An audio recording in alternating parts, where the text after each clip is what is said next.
Due date monitoring is a tool that can help you accomplish two things.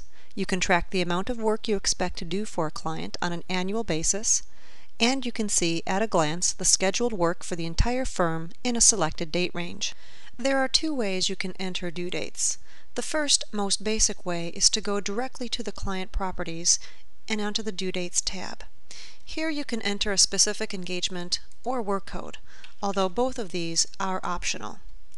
The frequency specifies if the task is annual, quarterly, monthly, 2 times a month, weekly, or custom. For monthly, the due date field would indicate whether it's the first of the month, middle, or last of the month, or you can pick a specific date in the month and attach that. I may also estimate how many hours it would take and enter in an additional description such as payroll services. As you can see, this process can be the most time-consuming approach to entering due dates because you have to go into each individual client's properties in order to set the due date up.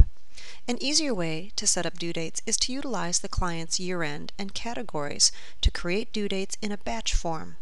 For example, CompuKits has an August 31st year-end, and in its Categories tab it has 9/41, 11/20, Payroll, and W-2 set up. We can utilize these categories to input CompuKits and any other client with the same year-end or category into the due dates list.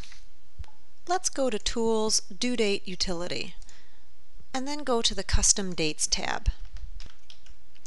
As an example, we'll create a custom date for W-2 forms. First, click on the Create button and enter in W-2. Next, we need to select a date for this task. We'll select January 31st. Now we can go to the Add to Clients tab. In the filter, let's select all clients that have a category of W-2. Under Due Dates, we can select an engagement or a work code, although both of these are optional. In the frequency, I can select Custom. Under Due Date, I have my custom due date as a choice, W-2. In hours, I can estimate how long it will take me, and in the description, I can add a further description. In the lower left corner, click the Generate button to create a list of all clients with this due date. If you need to remove anyone from this list, highlight them and use the Delete button. If you're satisfied with your list, click the Attach button. This now writes the due date to the client properties of all the clients that remained in your list.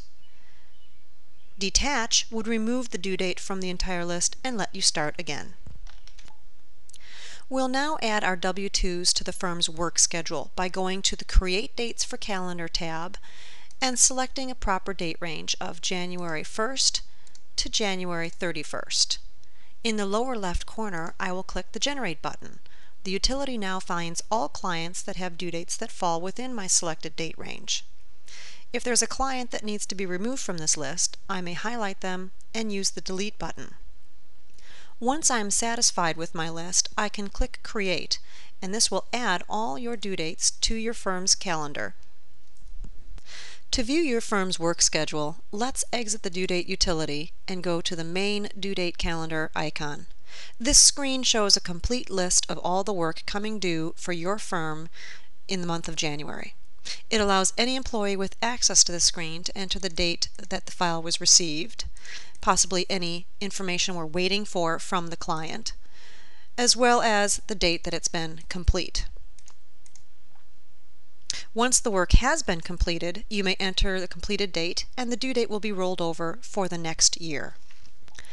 Another common example of how due dates can be used is for scheduling client year-ends. I've gone to the Due Date Utility Custom Dates tab. In here, I've created a custom due date called August Year-End, and I've assigned November 15th as the due date.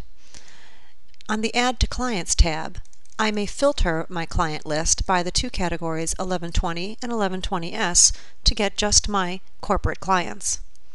I may do a secondary filter of August 31st year ends, so I may see just my corporate clients with August 31st year ends. In the due date field, I will pick a work code for the year end, pick a frequency of custom, and in the due date field, I will pick my August year end custom date. I click Generate and Attach, and it will now write the due date to these 3 clients. Next, we'll go to the Create Dates for Calendar tab to add the August year-end due date to the firm's work schedule for the November calendar.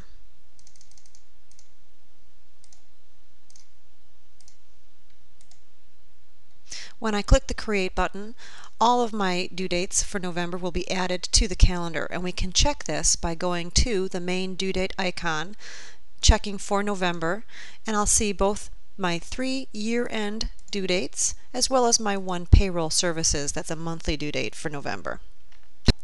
If we need to file an extension for one of our August year ends, we can enter the date that we filed the extension as well as the brand new extension due date, and in this case it would be February 28th. By putting in an extension due date, this due date will now appear in my February calendar. However, once it's marked complete, next year it will be added to the calendar for its original due date of November 15th. This video was made to provide you with a short overview of TPS's due date monitoring feature. For further help on specific questions, please feel free to call TPS's sales and support staff at 1-888-877-2231, or you may email us your questions at support@tpssoftware.com.